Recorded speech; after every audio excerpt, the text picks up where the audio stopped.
कैसे हैं आप लोग यार? बताइए आज मुझे, आखिरकार बताइए, डालिए कि आज आप कैसे हैं। क्योंकि रोज़ तो आप बता नहीं पाते हैं मुझे, क्योंकि हम सीधे मुंह बात नहीं करते हो आप। तो आज बता डालो यार, आखिरकार कैसे हो हैं। तो आज मैं यार बात करने वाला हूँ कि लोग तुमसे नफ़रत क्यों करते हैं। और जैसे कि पूकी बाबा कहते हैं कि लोग, कोई तुम्हें चाहेगा क्यों। तो मैं, पूकी बाबा तो हो नहीं तो मैं उस बारे में तो बता नहीं सकता कोई तुम्हें क्यों चाहेगा, लेकिन मैं इतना बता सकता हूँ कि कोई तुमसे नफ़रत क्यों करेगा। जी हाँ। तो इस मुद्दे पर बात करने से पहले आप ये जान लीजिए कि कोई भी व्यक्ति दूसरे व्यक्ति से इसलिए जलता है क्योंकि दूसरे व्यक्ति के पास वो चीज़ होती है जो कि पहले के पास नहीं है। अगर आपके पास फ्रीडम है, आज़ादी है, खुले सांड की तरह अगर आप घूम सकते हो, कभी भी जहाँ दिल चाहे वहाँ जा सकते हो, तो लोग यार क्या करेंगे यार, नफरत नहीं करेंगे तो क्या करेंगे भाई। एक आदमी है जिसका रूटीन शुरू हो रहा है सुबह सब्जी मंडी जाने से, पुदीना धनिया टमाटर खीरा लाने से, मूली गाजर ये सब ला रहा है बेचारा। उसके बाद उसको ऑफिस जाना ही जाना है क्योंकि उसको शादी की माला पहना दी गई है। उसको पैसे कमाने ही कमाने हैं। छुट्टी वो ले नहीं सकता, छुट्टी अपनी मर्जी से तो बिल्कुल नहीं ले सकता, बिल्कुल भी नहीं ले सकता, समझ रहे हो। तो जो आदमी अपनी मर्जी से छुट्टी, अपनी मर्जी से रेस्ट नहीं कर पा रहा है, और तुम अपनी मर्जी से घूम रहे हो, पहाड़ों पर जा रहे हो यार। मतलब मैं राजस्थान का टूर लगा के आया था, अभी कोई केस वेस चल रहा है, ये 4 करोड़ का केस ना होता, किसी अंकल के साथ मुझे जाना ना होता, मैं इस टाइम बैठा होता भाई मैक्लोडगंज में, मैं इस टाइम बैठा होता धर्मशाला में, मैं इस टाइम बैठा होता बीर बिलिंग में या कहीं बढ़िया सी जगह पर। मैं नहीं बैठा होता यहाँ पर चिलचिलाती हुई गर्मी में। तो ये अंकल क्या करेगा, ये अंकल मुझसे चिढ़ेगा भाई। और चिढ़ने के बाद क्या कोशिश होगी इसकी कोशिश होगी कि इसको भी मैं उसी जाल में फंसाऊं जिसमें मैं हूं, जिसमें मैं फंसा हुआ हूं ऑलरेडी। भाई मोस्टली जो शादी की सलाह देती हैं अंकल देते हैं, लेकिन आंटियां बहुत देती हैं। आंटियों की एक बहुत ही जबरदस्त स्पेशल ऐसे हाथ जोड़ो रिक्वेस्ट होती है मुझे, शादी कर लो प्लीज, शादी कर लो, कर डालो, क्योंकि तुम नहीं करोगे तो तब तक हमारा वजन कम नहीं होगा, तब तक हम एक नया बेबी कंसीव नहीं कर पाएंगी। शिवा कर डालो शादी। अब मुझे शादी करते हुए मतलब आई डोंट नो, मतलब मैं शादी करूंगा तो ये एक थर्ड व्यूअर बन के, बिग बॉस बन के कैसे मजे लेगी, मुझे ये नहीं समझ में आ रहा है। मतलब किसी और को शादी करते हुए देखकर, लेकिन औरतों के साथ देखो on a serious note, problem क्या है औरतों की। मोस्टली औरतें जो इंडिया में होती है ना, हाउस वाइफ्स होती हैं। और एक हाउस वाइफ जो होती है ना, वो टोटली डिपेंडेंट होती है पति पर। उसकी पूरी की पूरी दुनिया बनती ही उस आदमी से है, शादी से ही है। उसका माँ का जो पोजीशन है, उसकी जो बीवी की पोजीशन है, हाउस वाइफ की जो उसकी पदवी है, जो उसका करियर है हाउस वाइफ का, वो खड़ा ही उसके पति ने किया है। तो उस बेचारे की जेन्युइन समस्या है। उसके लिए शादी ना होना जिंदगी ना होने के बराबर है। उसकी 4-5 चीजें निकल गई उसकी जिंदगी में से। तो इसलिए औरतें तुम्हें सबसे ज्यादा सलाह देंगी शादी की, क्योंकि उसको जो डेली भत्ता जो मिल रहा है, जो डेली दिहाड़ी मिल रही है, वो भी शादी की वजह से ही मिल रही है। वो भी पति ही दे रहा है, वो पिताजी थोड़ा दे रहे हैं। वो इनफैक्ट उसके पिताजी जो उसको इज्जत दे रहे हैं, जो उसकी माँ उसको इज्जत दे रही है, वो महीने 1.5 महीने जो अपने मायके रह के आ रही है अपने बच्चों के साथ, वो किस वजह से रह के आ रही है, क्योंकि उसका एक पति है। वो इज्जत अपने घर में, ससुराल में उसकी जो थोड़ी बहुत जो पूछ परख हो रही है, वैसे तो होती नहीं, लेकिन वो जो पोजीशन, वो जो अपने को महारानी समझ रही है, सारे दिन घर में चूल्हा चौका और पोछा मारने के बाद और दिहाड़ी लेने के बाद, वो सारी की सारी पदवियां उसको दी हुई हैं पति ने, शादी ने। तो इसलिए शादी उसके लिए प्राइम इंपॉर्टेंस होगी दोस्त। इसलिए तुम्हारी आंटियां, आसपास की रिश्तेदार जितनी होगी, मौसी मामियां खूब चाहेंगी कि तुम शादी कर लो। उसकी खुद की प्रॉब्लम है बेचारी, उसका एग्जिस्टेंस खतरे में आ जाएगा। ध्यान से समझना इस चीज को। आदमी सिंप चोमू टाइप के जितने भी होंगे वो देंगे खूब। भाई देखो, तुम अगर सिंगल हो तो तुम्हारे लिए देखो क्या क्या मौज है तुम्हारे लिए। सबसे बड़ी मौज तो आज़ादी तो है ही, कहीं भी जा सकते हो तुम, कितने बजे उठ सकते हो, किसी के प्रति कोई जवाबदेही नहीं है। बाइक लेके निकलोगे सड़क पे और पूरा शहर घूम के आ सकते हो, बगैर ये सोचे कि घर पे जाकर तुम्हें रिपोर्ट देनी है, बगैर ये सोचे कि जानू रात को क्या खाओगे। भाई घर पे आके हम खुद बना लेंगे, 10 मिनट में बन जाता है खाना। ऐसा कुछ नहीं है, ठीक है। थोड़ा ठीक ठाक दिखते होगे तो तुम्हें अपोजिट जेंडर से भी ठीक ठाक अप्रिसिएशन मिल जाएगी। अगर बिल्कुल ही चोमू टाइप के सिंगल हो तो भाई मैं कुछ नहीं कर सकता उसके लिए। तुम्हें थोड़ा बहुत अपने ऊपर, अपनी बॉडी पे, अपनी शक्ल पे काम करो भाई, काम करो। तुम्हारे लिए अच्छा है, लॉन्ग टर्म में अच्छा है, हर चीज़ के लिए अच्छा है वो। तो अभी एक बंदे का मेरे को इंस्टाग्राम पे मैसेज आया था यार कि मेरी एक बुआ है, और वो जो बुआ है वो बुढ़ापे में बिल्कुल ही अपाहिज टाइप की हो गई है, उसने शादी नहीं की लेकिन हमारे ऊपर डिपेंडेंट हो गई है। लेकिन उसके कुकर्म ऐसे हैं उस बुआ के कि उसको मैं हेल्प भी नहीं करना चाहते हम, नहीं तो हम रख लेते उसको, इसलिए हम रख नहीं रहे क्योंकि बड़ी कुकर्मी टाइप की बुआ है वो। मैंने कहा तो ये तूने असली बात कही ना दोस्त, मैंने कहा ये तो अब असली पॉइंट के मुद्दे पर आ गया तू। तेरी बुआ के क्योंकि कर्म ऐसे हैं इसीलिए तू उसको रख नहीं पा रहा है। तो जो भी लो IQ का आदमी होगा वो इतना दिमाग चाटेगा आसपास के लोगों का कि आसपास के लोग भी उसको रखना नहीं चाहेंगे। और मैंने उसको कहा, मैंने कहा अगर तुम भी लो IQ हो भाई, क्योंकि तुम्हारी पल्ले बात पड़ नहीं रही है कि सेवा बुढ़ापे में सिर्फ और सिर्फ नर्स करती है, डॉक्टर करता है। जो बुआ होगी ना उसको जब दौरा पड़ेगा, अटैक पड़ेगा, या वो जो फिसलेगी फर्श पे, तब उसकी जो पट्टियां बांधेगी ना वो नर्स बांधेगी, तू नहीं बांधेगा, तेरे को नॉलेज नहीं है क्योंकि। तो सेवा क्या कर लेगा, चाय पी लो बुआ जी, बुआ जी पाए लागू, बुआ जी आपका सर दबा दूं,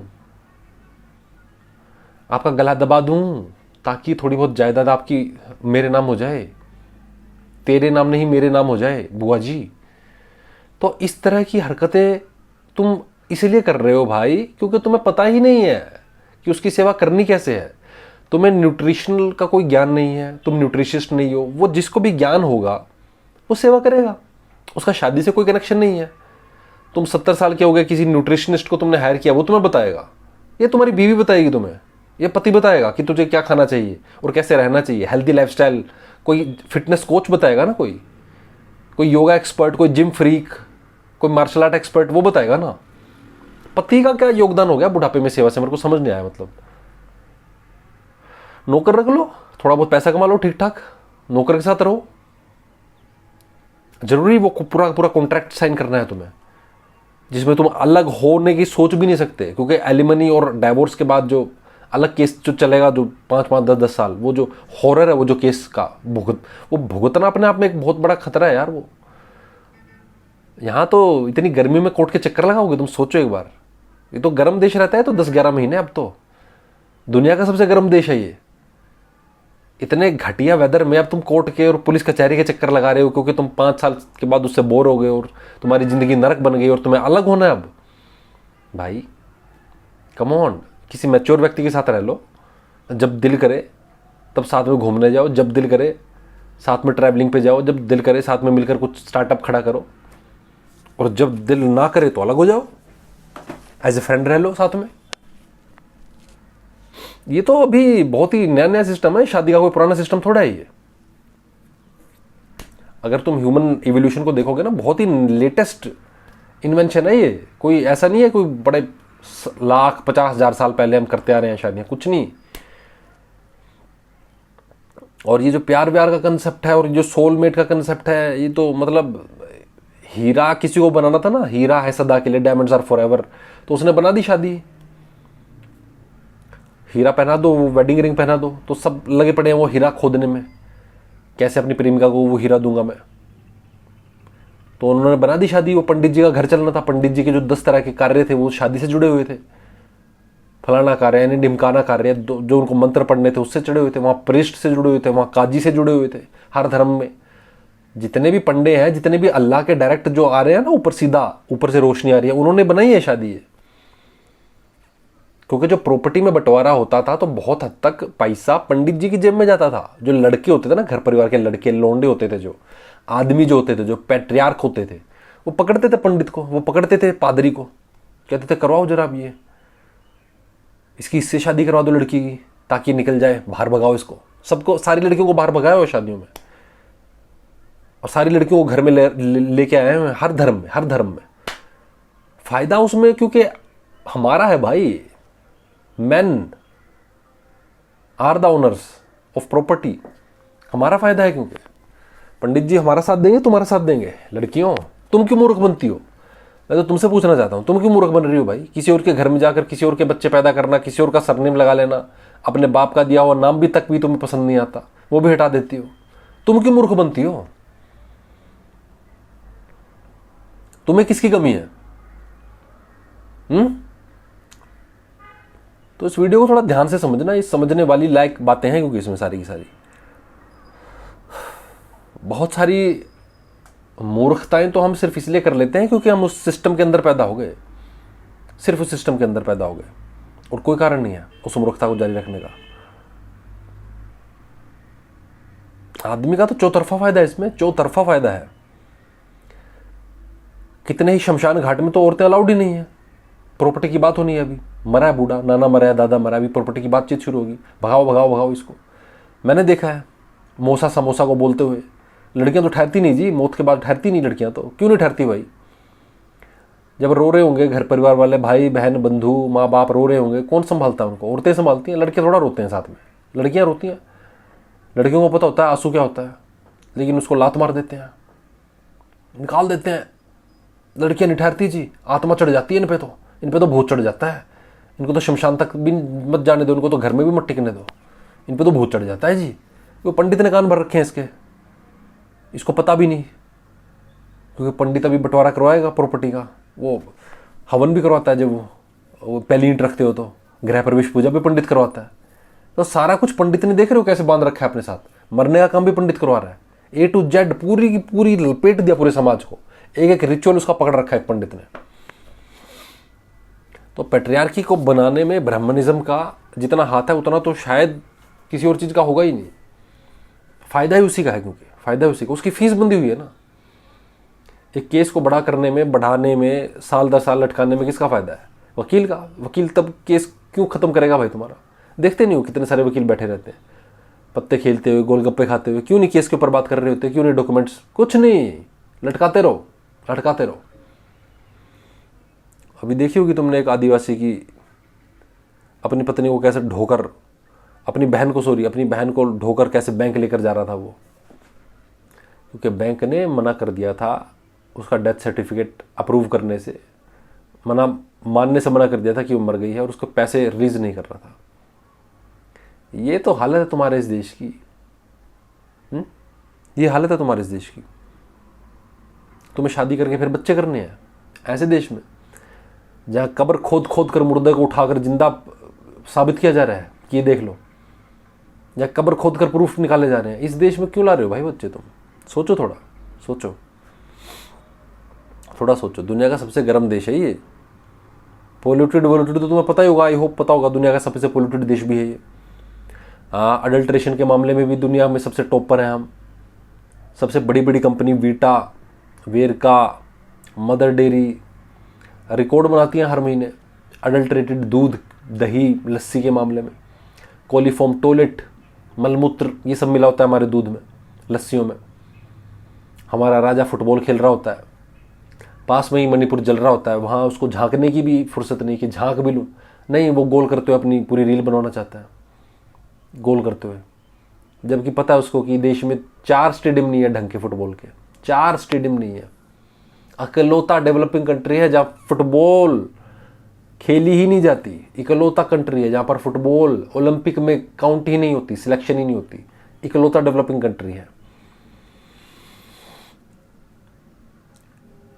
सारे के सारे स्टेडियम हमने भर्ती कर रखे हैं आईपीएल के लिए, क्योंकि हर ओवर के बाद एक ऐड आनी है। हर ओवर फुटबॉल में थोड़ा ऐड आएगी, 90 मिनट के बाद कुछ ऐड जाएंगी 3-4।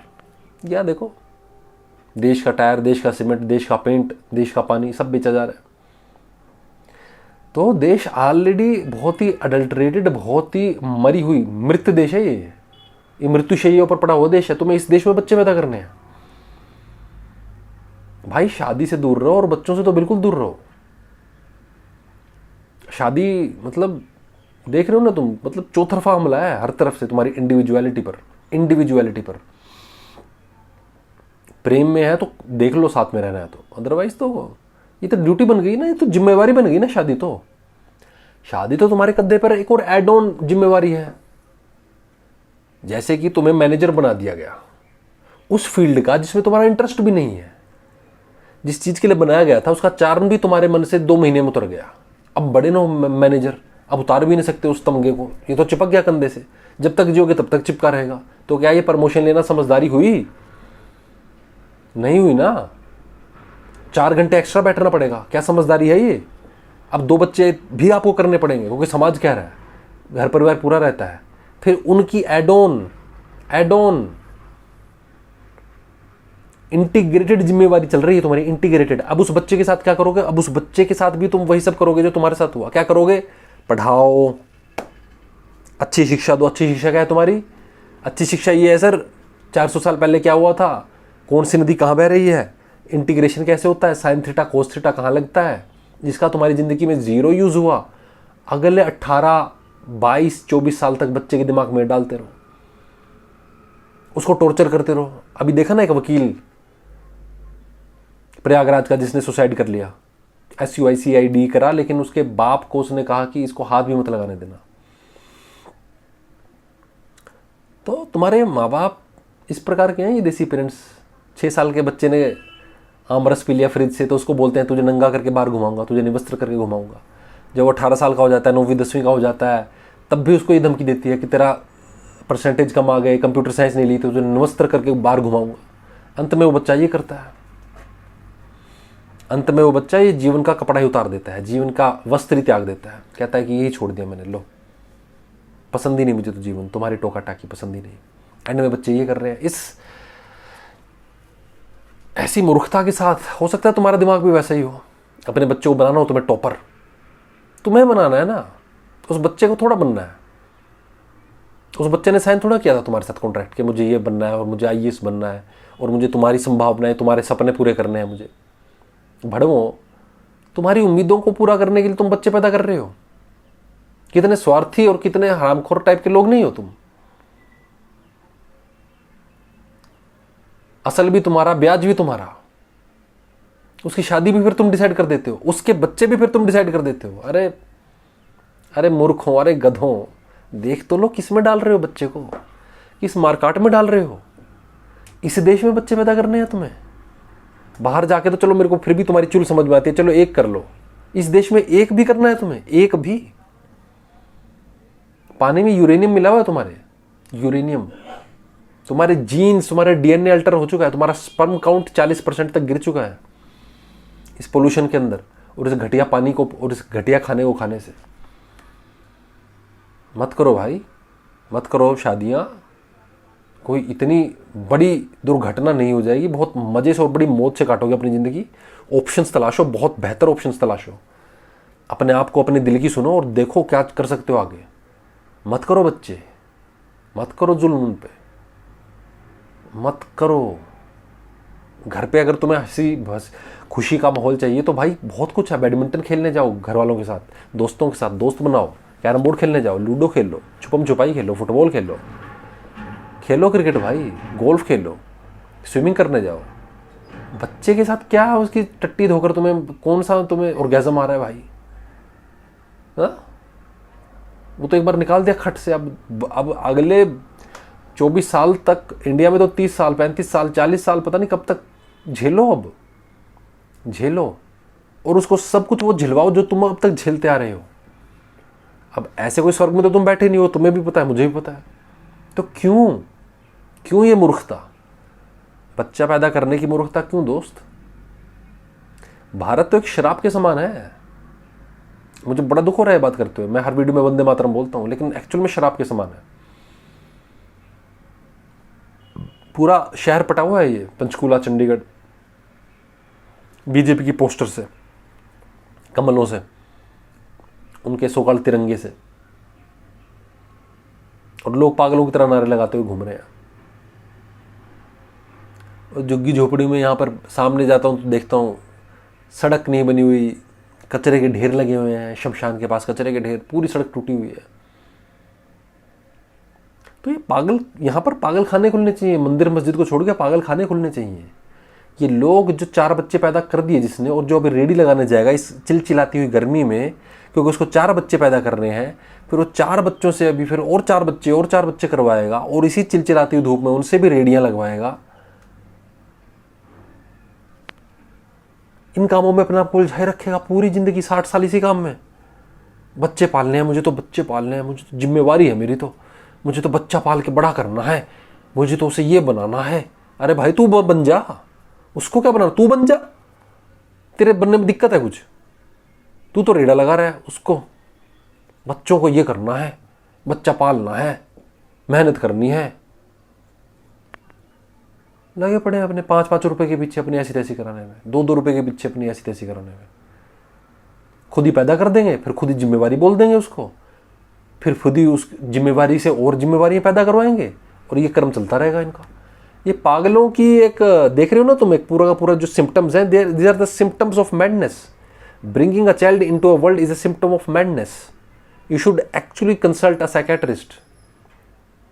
मेरा बस चले तो मैं मंदिर मस्जिदों को बंद करवा के यहाँ पर थेरेपी सेंटर्स, साइकेट्री सेंटर्स, तुम्हारे बचपन के ट्रॉमा हीलिंग, ये सब सही करवाऊँ लोगों का, ताकि वो इस घटिया परंपरा को बंद करें। यहाँ पर बच्चा पैदा करने की परंपरा को। बर्फ पिघल रही है आइसलैंड की, और भारी मात्रा में पिघल रही है। कुछ सालों में तुम्हारा हिमालय जब तुम्हें पानी देना बंद कर देगा ना, तब आकर देखना एक बार वापस इस वीडियो को। शायद तुम्हारे थोड़े बहुत बचे हुए कुछ चक्षु खुलें। वीडियो जैसी भी लगी हो मुझे बताना। वीडियो लाइक, शेयर, सब्सक्राइब और कमेंट करके बताना।